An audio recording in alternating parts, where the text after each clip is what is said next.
Speaker YouTube channel थी सुनन दिन भर रो खबर पढ़ुछन हेमंत कुमार महापात्र। नृसिंह गुरु जने खांटी गांधीवादी आउ विरल प्रतिभार अधिकारी थिले बोली विशिष्ट व्यक्ति माने कहिछन। पश्चिम ओडिशार गांधी भावे जनाशना स्वाधीनता संग्रामी नृसिंह गुरुंकर 42 नंबर श्राद्ध वार्षिकी उदय संबलपूर्ण आयोज हेतिबा श्राद्ध सभा थी ब्रह्मपुर आउ संबलपुर विश्वविद्यालय आगर कुलपति प्रोफेसर दीपक कुमार बेहरा मुख्य अतिथि भावे जोग देकरी कहिथिले जे छात्र थिबार बेलू महात्मा गांधींकर आदर्श थी अनुप्राणित हेकरी शेष जीवन दशा तक श्री गुरु सेंता रहिथिले। तांकर जीवन थी विदेशी जिनिस व्यवहार नाई करी स्वदेशी जिनिस ही व्यवहार करिथिले। मोटामोटी श्री गुरु देशर लागी समर्पित थिले। छात्र छात्री माने तांकर आदर्श थी अनुप्राणित हेकरी समाज सेवा करबार के प्रोफेसर बेहरा आह्वान देथिले। संबलपुर आगर सांसद भवानी शंकर होता इति सम्मानित अतिथि भावे जोग देकरी स्वर्गत गुरुंकर जीवनी उपरे कहबार संगे से जने विरल प्रतिभार अधिकारी थिले बोली कहिथिले।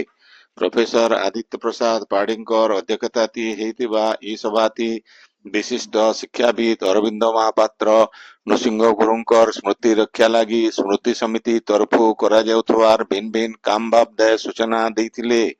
स्मृति समिति संपादक हेमंत कुमार महापात्र स्वागत भाषण देथिबार बेले युग्म संपादक कार्तिक प्रसाद बहिदार धन्यवाद देथिले। ई उदय नृसिंह गुरु टाउन हाई स्कूल रो आगर प्रधान शिक्षयित्री डॉक्टर प्रतिभा देवी को स्मृति समिति तरफु सम्मानित करा जाइथिला। सेंता ई उदय हेतिबा भिन्न भिन्न प्रतियोगितार कृति प्रतियोगी माननकु उत्सव थी पुरस्कृत करा जाइथिला। कार्यक्रम थी विस्फोरंजन जेना राजेंद्र सतनामी लोकनाथ राउत अमरनाथ महापात्र प्रमुख सहयोग करिथिले। सभा आगनो विश्वात्म विद्या मंदिर रो छात्र प्रत्युषोता भगवत गीतार 15 नंबर अध्याय पाठ करिथिले।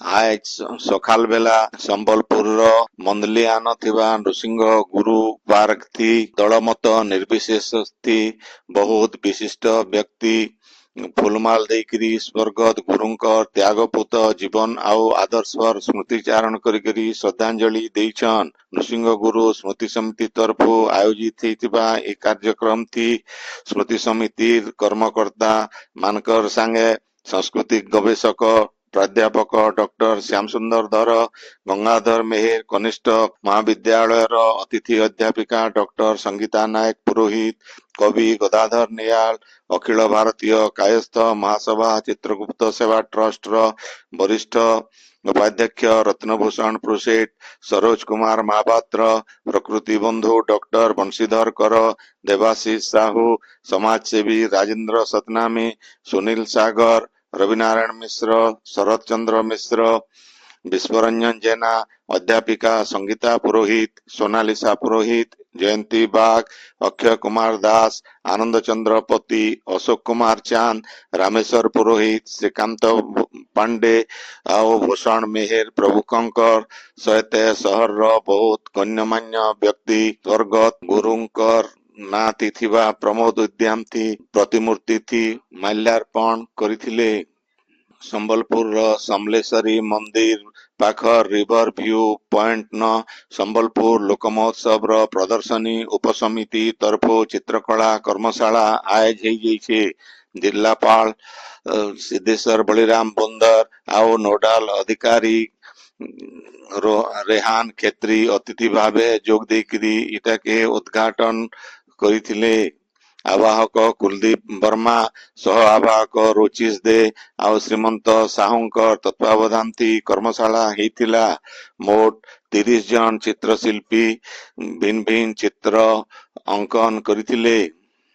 झारसुगुड़ा जिला आईन सेवा प्राधिकरण तरफु बीटीएम पड़िया न ହେବାର କେ ଥିବା ଜିଲ୍ଲା ମହୋତ୍ସବ ଦୁଲଦୁଲି ଠାନେ ଗୋଟେ ସଚେତନତା ଷ୍ଟଲ ଉଦ୍ଘାଟିତ ହେଇଯାଇଛି। ଷ୍ଟଲ କେ ଜିଲ୍ଲା ଆଉ ଦୌରା ଜଜ୍ ଆଉ ଜିଲ୍ଲା ଆଇନ ସେବା ପ୍ରାଧିକରଣର ଅଧ୍ୟକ୍ଷ ପ୍ରଶାନ୍ତ କୁମାର ନାୟକ ଉଦ୍ଘାଟନ କରିଥିବାର ବେଲେ କାର୍ଯ୍ୟକ୍ରମ ଥି ସ୍ଥାୟୀ ଲୋକ ଅଦାଲତ ର ଅଧ୍ୟକ୍ଷ ଅଶ୍ୱିନୀ କୁମାର ନାୟକ, ପରିବାର ଅଦାଲତର ବିଚାରପତି ଲୋକନାଥ ସାହୁ, ଅତିରିକ୍ତ ଜିଲ୍ଲା ଆଉ ଦୌରା ଜଜ୍ ସଦାଶିବ ଜେନା, ଅତିରିକ୍ତ ଜିଲ୍ଲା ଦୌରା ଜଜ୍ ପୋକ୍ସୋ କୋର୍ଟର ଶ୍ରୀମତୀ ପୂଜା ଷଡଙ୍ଗୀ, ମୁଖ୍ୟ ବିଚାର ବିଭାଗୀୟ ମାଜିଷ୍ଟ୍ରେଟ ସ୍ମୃତି ରଞ୍ଜନ ମହାପାତ୍ର, ଜିଲ୍ଲା ଆଇନ ସେବା ପ୍ରାଧିକରଣର ସଚିବ ଆଲୋକମୟୀ ପ୍ରଧାନ ପ୍ରମୁଖ ଯୋଗ ଦେଇଥିଲେ।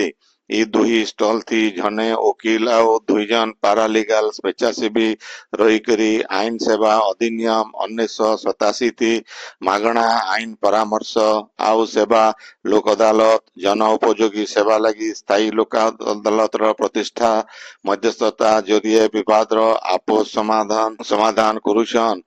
ପ୍ରାଧିକରଣର ତାଲିକାଭୁକ୍ତ ଆଇନଜୀବୀ ମଧ୍ୟସ୍ଥମାନେ, ଆଇନ ସେବା ପ୍ରତିପକ୍ଷ ଓକିଲ ଆଉ ପାରାଲିଗାଲ ସ୍ୱେଚ୍ଛାସେବୀ ମାନେ କାର୍ଯ୍ୟକ୍ରମ ଥି ଉପସ୍ଥିତ ଥିଲେ।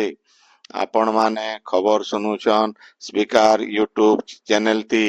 ଝାରସୁଗୁଡ଼ା ଜିଲ୍ଲା ପ୍ରଶାସନ ତରଫୁ ଇଞ୍ଜିନିୟରିଂ ସ୍କୁଲ ପରିସରନ ଭିନ୍ନ ଭିନ୍ନ ସରକାରୀ ଯୋଜନା ଥି ହିତାଧିକାରୀମାନଙ୍କୁ କାର୍ଡ ବଣ୍ଟା ଯାଇଛି।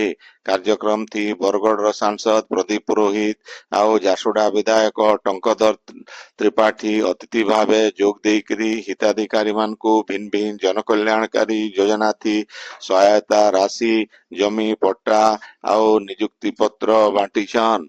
ଏଥି ଭିନ୍ନ ଭିନ୍ନ ସରକାରୀ ଯୋଜନା ଥି 282 ନୁ ଉର୍ଦ୍ଧ୍ୱ ହିତାଧିକାରୀ ଲାଭ ପାଇଥିବାର ବେଲେ ପ୍ରଧାନମନ୍ତ୍ରୀ ଆବାସ ଯୋଜନା ଥି 71ଟା ପରିବାର କେ ଘର ଆଉ 157 ଭୂମିହୀନଙ୍କୁ ଜମି ପଟ୍ଟା ଦିଆଯାଇଥିଲା।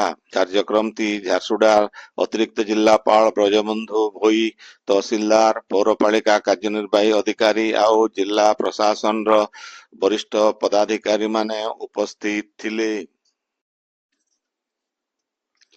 ଆଇବା 10 ତାରିଖ ଦିନ ପରିବହନ ବିଭାଗ ତରଫୁ ଗାଡିମାନଙ୍କୁ ଗ୍ରୀନ ଷ୍ଟିକର ଦିଆଯିବା।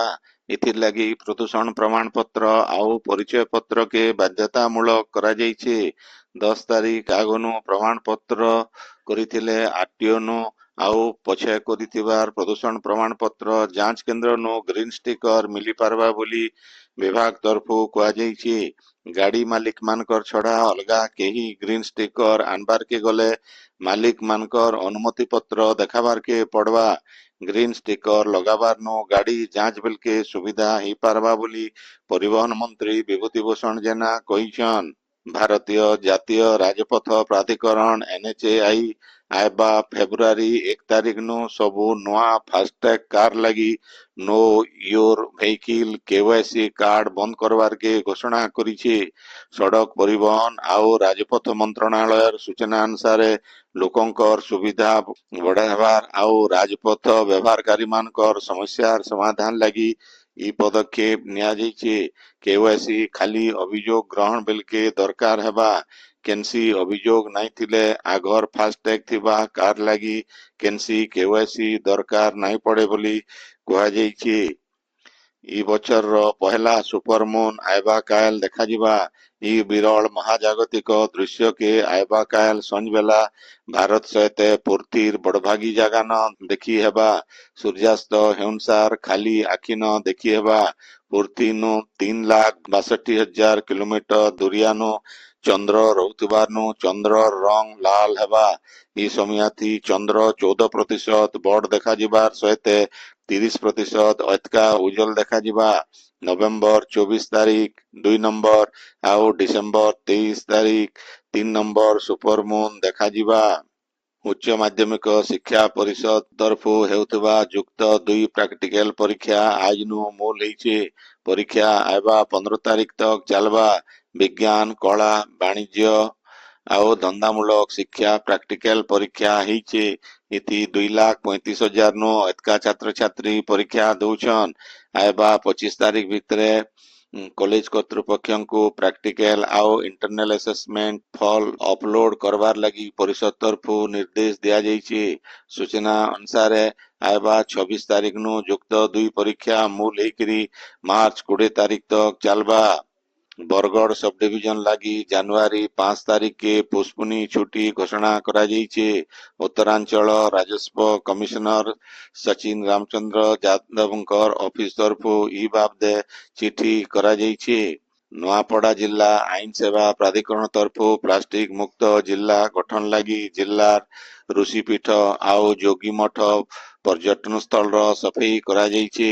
ପ୍ରାଧିକରଣର ସଦସ୍ୟ, ବନ ବିଭାଗ କର୍ମଚାରୀ, ଖଡ଼ିଆଳ ଡିଗ୍ରୀ ମହିଳା କଲେଜର ସ୍ୱେଚ୍ଛାସେବୀ ମାନେ ଯୋଗ ଦେଇକରି ପର୍ଯ୍ୟଟନ ସ୍ଥଳୀ ସଫେଇ କରିଛନ୍। ଇତାର ସହିତ ଗଛ ବି ଜଗେଇଛନ୍। ଛାତ୍ରଛାତ୍ରୀ ମାନେ ଏତକର ଅନଲାଇନ ଜରିଏ ଯୁକ୍ତ 2 ପ୍ରୋଭିଜନାଲ ମାଇଗ୍ରେସନ ଆଉ ନକଲ ସାର୍ଟିଫିକେଟ ପାଇପାରିବେ। ଏଥିଲାଗି ସେମାନଙ୍କୁ ଆଉ ଉଚ୍ଚ ମାଧ୍ୟମିକ ଶିକ୍ଷା ପରିଷଦ ମୁଖ୍ୟାଳୟକେ ଯିବାରକେ ନାଇଁ ପଡେ। ଅନଲାଇନ ଥି ସବୁ ପ୍ରକାର ଫର୍ମ ମିଳି ପାରବା। କେନସି ଜାଗା ନ ଥାଇକରି ବି ଅନଲାଇନ ଜରିଏ ଆବେଦନ କରିକରି ଛାତ୍ରଛାତ୍ରୀ ସାର୍ଟିଫିକେଟ ପାଇପାରିବେ ବୋଲି ବୋର୍ଡର ପରୀକ୍ଷା ନିୟନ୍ତ୍ରକ ପ୍ରଶାନ୍ତ କୁମାର ପରିଡା କହିଛନ୍। ଝାରସୁଗୁଡା ଜିଲ୍ଲା କନକତୁରା ପଞ୍ଚାୟତର ଲୁହାବଗା ଗାଁର ବୀର ସୁରେନ୍ଦ୍ର ସାଏ କ୍ଲବ ତରଫରୁ ଚାଲିଥିବା ନକଆଉଟ କ୍ରିକେଟ ପ୍ରତିଯୋଗିତା ଉଦଯାପିତ ହେଇଯାଇଛି। ପ୍ରତିଯୋଗିତା ଥି ମୋଟ 32ଟା ଦଳ ଭାଗ ନେଇଥିବାର ବେଲେ ଫାଇନାଲ ଖେଳ ପଡୋଶୀ ରାଜ୍ୟ ଛିଛୋର ଉମରିଆ ଆଉ ବୁଢାଜରିଆ ଦଳ ଭିତରେ ହେଇଥିଲା। ଉଦଯାପନୀ ଉତ୍ସବ ଥି କନକତୁରା ସରପଞ୍ଚ ସୁଶାନ୍ତ କୁମାର ଚୈନି ମୁଖ୍ୟ ଅତିଥି, ସମିତି ସଭ୍ୟ ପଦ୍ମନ ଭୋଇ ସମ୍ମାନିତ ଅତିଥି, କାলীଚରଣ ମେହେର, ଗୌତମ ସାହୁ, ଭୁବନେଶ୍ୱର ପ୍ରଧାନ ଶଶି ମେହେର, ବିନକେତନ ମେହେର, ଭଗବାନ ମେହେର ଭୋଳ ପ୍ରମୁଖ ଇଥି ଉପସ୍ଥିତ ଥିଲେ। ରାଜ୍ୟ ଶୀତଲହରୀ ଜାରି ରହିଛି। ଆଇବା 2 ଦିନ ତକ ଧୀରେ ଧୀରେ ତାତିର ତାପମାତ୍ରା 2 ନୁ 3 ଡିଗ୍ରୀ ତକ ବଢବା ଆଉ ଶୀତ କମବା। ଆଇବା 24 ଘଣ୍ଟା ଭିତରେ ରାଜ୍ୟର ବଡଭାଗୀ ଜାଗାନ କୁହୁଡି ହେବା। ବୌଦ୍ଧ, ନୟାଗଡ଼, ଢେଙ୍କାନାଳ ଆଉ ଜଗତସିଂହପୁର ଜିଲ୍ଲାନ ଜବର କୁହୁଡି ହେବା ବୋଲି ଭୁବନେଶ୍ୱର ଆଞ୍ଚଳିକ ପାଣିପାଗ ବିଜ୍ଞାନ କେନ୍ଦ୍ର ତରଫରୁ ସତର୍କ ସୂଚନା ଜାରି କରାଯାଇଛି। ଭାରତୀୟ ପାଣିପାଗ ବିଭାଗର ସୂଚନା ଅନୁସାରେ ଗଲା ଡିସେମ୍ବର ମାସେ ଦେଶର ସବୁନୁ ଅଧିକା ଦିନ ଓଡିଶାନ ବହଳିଆ କୁହୁଡି ହେଇଥିଲା। ଡିସେମ୍ବର ମାସେ ମୋଟ 31 ଦିନ ଭିତରୁ 26 ଦିନ କୁହୁଡି ହେଇଥିଲା। ଆଜିର ଖବର ଇନ ଶେଷ ହେଲା। ଆପଣଙ୍କର ଇଲାକାତି ହେଉଥିବା ସଭା ସମିତି ସାଂସ୍କୃତିକ କାର୍ଯ୍ୟକ୍ରମ ବାବଦେ ଖବର ପ୍ରସାରଣ ଲାଗି ଆମର ହ୍ୱାଟ୍ସଆପ ନମ୍ବର 9437348018 କେ ଲେଖିକରି ପଠେଇ ପାରବେ। ସମ୍ବଲପୁରୀ ଭାଷା କେ ବରକସ करवा लगी ଆମର यूट्यूब चैनल के लाइक शेयर ଆଉ सब्सक्राइब करवार के अनुरोध। आइबा काल खबर फिर सुनी पारबे राती 9 बजे। जुहार।